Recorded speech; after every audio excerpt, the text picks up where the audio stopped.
Okay, could you provide more context or details about your experience? I was speeding down the highway with the engine roaring louder than I had ever heard it before. I did not even realize it at first, but the brake pedal felt strange, soft, almost unresponsive. I pressed it again, harder this time, but it did not slow me down. Panic crept up my spine. My eyes darted from the road to the dashboard.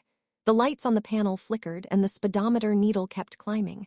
60, 70, 80 miles per hour. I could not keep up. My heart raced faster than the car.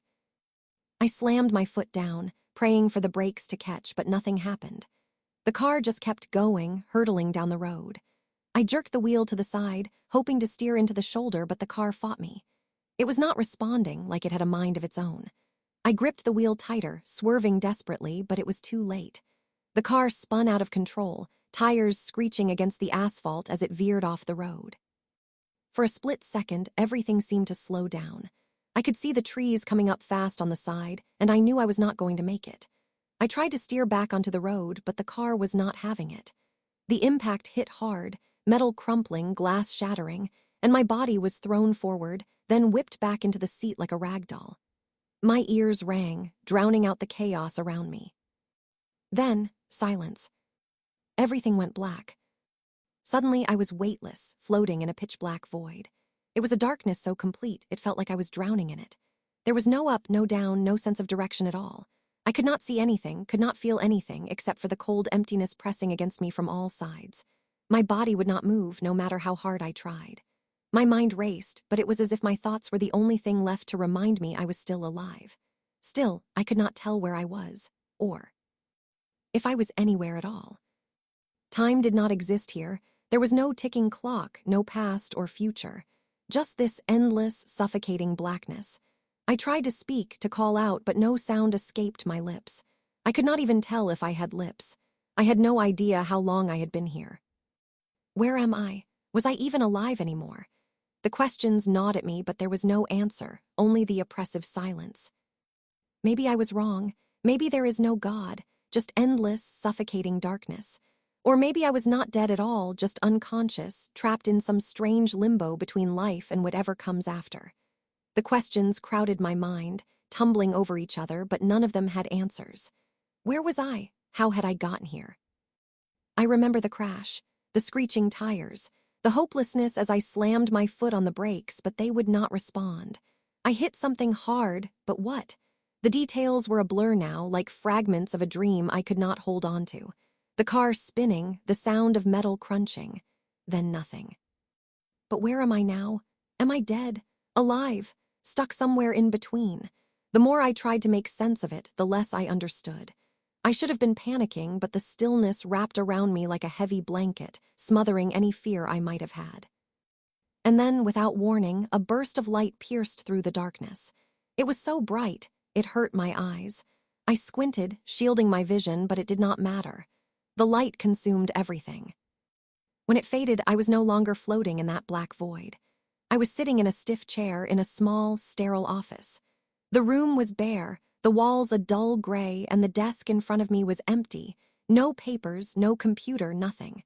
Just a polished surface staring back at me like it was waiting for something, for someone. I was alone. My breath hitched in my throat. What just happened? My voice cracked the silence, a realization hitting me all at once. I am alive. I blinked, my pulse quickening. I was in that darkness. I was not here. But now I was. The questions swirled in my mind, more frantic than before. What is this place? Where am I? Was this even real? The room felt too normal, too mundane, but nothing felt right. The air was thick with unease, as if I was waiting for something or someone that had not arrived yet. I suddenly heard the door creak open. A man stepped in, tall, Caucasian, his posture straight and confident. His hair was striking, a deep brown that seemed almost black, combed neatly back, with a few strands stubbornly falling to the side of his forehead. His sharp features were framed by his unique hairstyle, giving him a distinguished air, like someone who had never been caught off guard.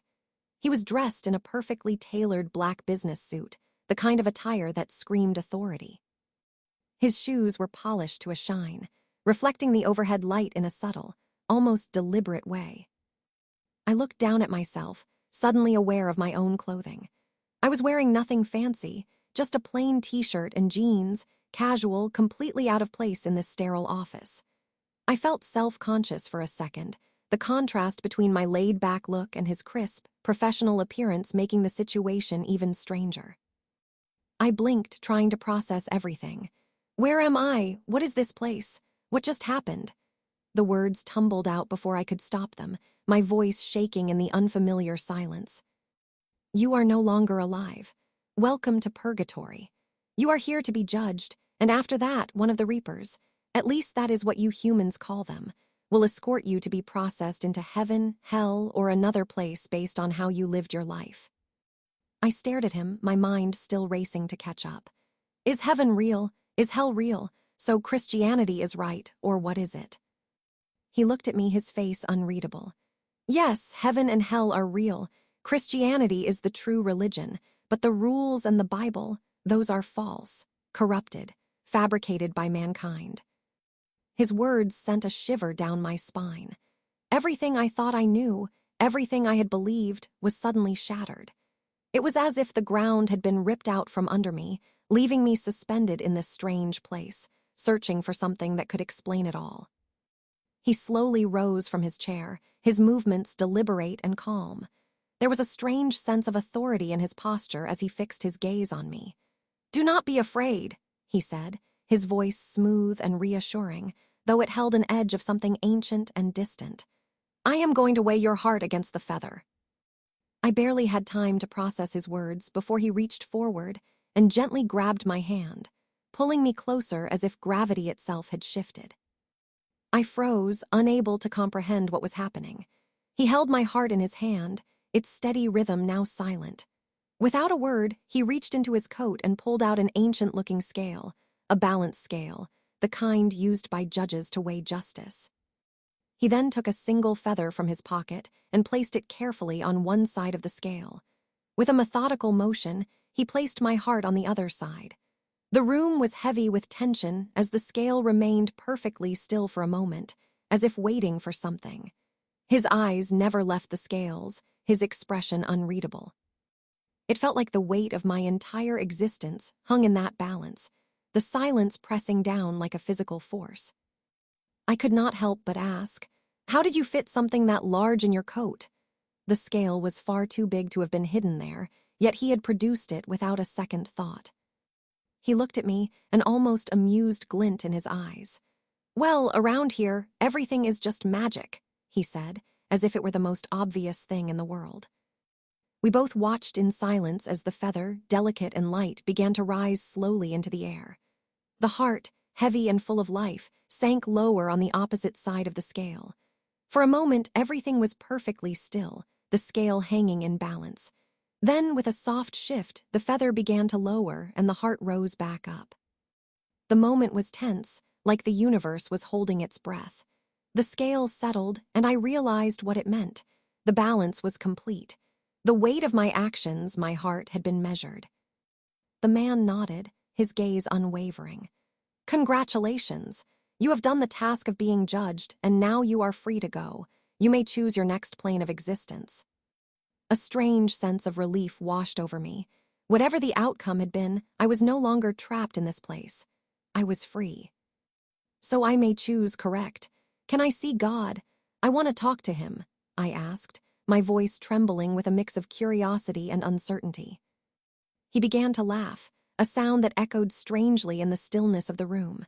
"Of course, God is right this way," he said, his tone almost lighthearted as if it were the most natural thing in the world. "Follow me." Without another word, he turned and began walking toward a door that had not been there a moment before. I hesitated for only a moment before following him, the weight of what was happening still sinking in, but there was something inside me, something deep, that longed for this encounter. Something told me that this moment would answer the questions I had been carrying for so long. As we walked, the surroundings began to shift in ways I could not comprehend. The walls seemed to breathe, warping and reshaping before my eyes, as if the very space around us was alive. Hallways twisted and turned, each step revealing a new transformation. One moment the space felt like a void, and the next it was bathed in a radiant light. Soon, the room around us became bright, blindingly holy, as though the sun itself was condensed into every corner. At the far end of the room stood a massive throne, towering and resplendent, its presence overwhelming. On the throne sat a ball of pure, radiant light, a presence so intense, it felt like gazing directly into the sun. There were no features, no body, just the brilliance of the light itself. Above us, countless angels soared through the air, their forms biblical and magnificent, wings spanning wide, glowing with an ethereal fire. Their voices filled the space, singing in unison, their melody powerful and eternal. Holy, holy, holy, holy, holy. The sound was both soothing and awe-inspiring, vibrating deep within my chest.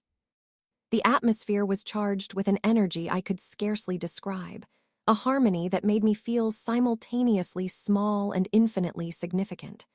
I could not tear my eyes away from the light on the throne. I had so many questions, but in this place, there was only a profound sense of reverence.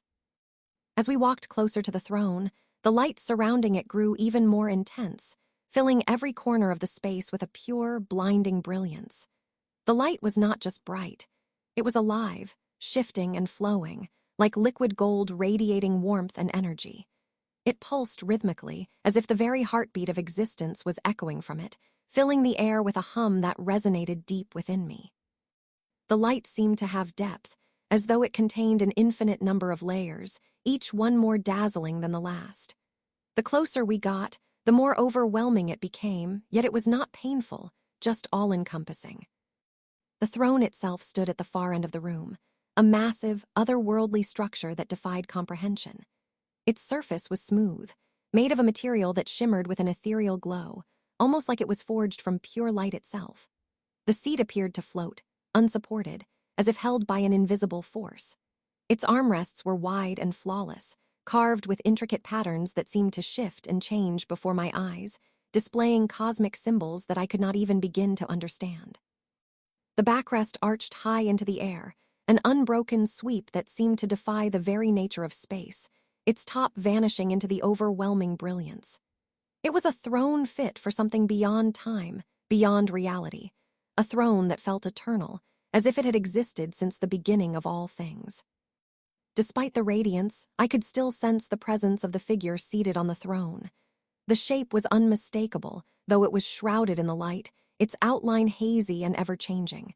There was a sense of something vast, infinite, too much to fully comprehend. My eyes were drawn to it, but my mind could not quite grasp it. I found myself speaking without thinking. God, is this what you look like? You are a ball of light. The voice that responded was deep, powerful, and commanding, yet it carried an ethereal harmony that made every word resonate in my soul. It was a voice that seemed to belong to both eternity and the present, ancient yet filled with infinite compassion. No, he said, his voice shaking the air, rich with layers of truth and mystery. I am masking my face so you are able to handle my presence. Would you like to see my real face? The words hung in the air, vibrating with significance. The weight of the question pressed down on me, leaving me in awe of the decision before me. What did it mean to see the true face of God? Could I truly comprehend it? I hesitated for only a moment before I found myself answering, my voice almost breathless. Yes. God's presence seemed to grow even more immense as he spoke again, his voice commanding yet gentle, pulling me forward without a single word of force. Come closer. Step by step, I walked towards the throne, the light around me almost tangible, heavy in its brilliance. I could feel my heart pounding in my chest, uncertain yet drawn forward by something I could not resist. Look, God's voice came again, this time softer, almost coaxing. And as my gaze met his face, I was plunged into something that defied all understanding. When I looked at God's face, I was not just looking at a figure. I was looking at creation itself, the beginning and the end. It was as though time itself was painted in his features, a universe compressed into a single, impossibly vast image. Every single moment, every birth, every death, every choice and consequence, every joy, sorrow, and fleeting emotion, everything I had ever experienced or would experience and more, unfolded before me in an instant. I saw it all. Imagine, as a human, staring into something so vast and powerful that it overwhelms the mind. It is like the moment when your life flashes before your eyes. Everything you have done, from your first breath to your last, all laid bare in front of you. But it was not just my life, it was all of existence. From the very beginning of creation to the very end. A single, infinite instant where time itself ceased to matter. And it was not just time that I saw. To look upon the face of God was to look into the lives of every being that ever was and ever will be. I did not just witness events, I understood them. I felt them deep in my soul. Every person's thoughts, emotions, struggles, and triumphs. Every soul's path and the connections between them. How each choice, every decision, no matter how small, rippled out and affected everything else. It was a weight, an unbearable weight, carried in the deepest part of my being. I felt the lives of billions, all intertwined, all part of the same web of existence. The face of God was not just a face, it was the face of creation itself. To look upon it was to try and absorb the entire universe with nothing but my eyes. It was impossible to grasp, to fully comprehend. It was so overwhelming that it nearly crushed me, yet I could not look away. And in that moment, all I could think was, and you all call it Father. As I stood there, overwhelmed by the sheer immensity of God's presence, the questions exploded in my mind, one after another, without pause or mercy. The flood of thoughts was impossible to contain. Who, what, are you? Are you the only God? What made you? Who made you exist? The words tumbled from my mouth without me even realizing it, and the weight of them seemed almost trivial in the face of such overwhelming divinity. But I could not stop myself from asking. How could I not? God's face remained calm, though the vastness of his being seemed to pulse with an answer that was both far beyond my comprehension and deeper than I could ever grasp. His voice came, smooth and eternal, yet still powerful, as if answering not just my questions but the questions of all of existence. I am the one, the beginning and the end, the creator not created. My existence is beyond the boundaries of what you understand as beginning or end. I simply am. I have no creator. I am the source of all that is, was, and ever will be. Everything you perceive, everything that exists, flows from me. But that is not all. God's voice shifted, deepening with something else, something timeless, something older than any concept I could grasp. I am not just the creator of the seen, but of the unseen. I am the reason for all things, for love, for pain, for joy, for loss, for light, and for darkness. Every question you ask is a ripple from the beginning of time, yet the answers are beyond your mind's capacity to fully understand. He paused, and the silence that followed felt like it was wrapped in the weight of the universe itself. And yet, you are asking the right questions. All of existence was designed for the seeking, for the understanding, for the journey to know that which cannot be fully known. To know me is not to grasp all at once. It is to walk, to wonder, to strive. I felt the enormity of what he was saying, though my mind could hardly keep up. How could something like this presence, simply be? How could it be that everything had flowed from him, from nothing more than him? I wanted more answers, but I was so aware that I could only understand fragments, that the true fullness of his being was too much for me to hold. And then suddenly I heard the words, clear, clear, clear, shouted urgently, followed by the sharp, cold sound of the defibrillator machine charging. The electric shock tore through my chest, pulling me back from the brink of oblivion. The world around me fractured, reality snapping back like a rubber band.